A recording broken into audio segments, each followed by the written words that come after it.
यस्तो कुरा सोच्नु पनि भएन। यस्ता कुराहरू पिसाबमा संक्रमण भइरहेछ रोकेको गऱ्यो भने त त्यो क्रोनिक त्यो कुरा पुरानो हुने भयो भने पिसाबको इन्फेक्सन भएको भए त्यसको कम्प्लिकेसन के हुन्छ भने बुझ्नु पर्यो हामीले। पिसाबको इन्फेक्सन बार भइरहेछ, सानोतिनो इन्फेक्सन भइरहेछ भने त अलिअलि गरेर बिस्तारै नोक्सानी गर्छ। त्यसले बिस्तारै त्यसले किडनीलाई नोक्सानी गर्छ, बिस्तारै अब ओभरअल किडनीको फङ्सनै ड्यामेज गरिदिन्छ।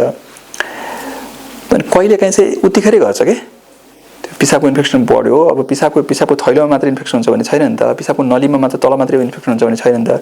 किडनीमा इन्फेक्सन गयो भने त्यो इन्फेक्सन एकदम चाँडै शरीरभरि फैलिन्छ। त्यो पाइलोनेफ्राइटिस हुन्छ, सेप्सिस हुन्छ। त्यो त अलिबेरमा ब्लड प्रेसर घट्न थाल्छ, अलिबेरमा मान्छे बेहोस हुन थाल्छ, अलिबेरमा मान्छेको ज्यानै तल मान्छे गर्न सक्छ होइन। त्यस कारणले अब पिसाबको इन्फेक्सन भयो भनेर प्रमाणित गर्नु पर्यो। पहिला प्रमाणित हो कि थाहा पाउनु पर्यो। किनकि त्यतिकै कीटाणु देख्ने बित्तिकै पिसाबको इन्फेक्सन भन्नु मिल्दैन होइन। त्यो नभएको हुनसक्छ। त्यो छ भने चाहिँ त्यसलाई इग्नोर गर्न मिल्दैन, त्यसलाई तुरन्तै अस्पताल आइहाल्नुपर्छ।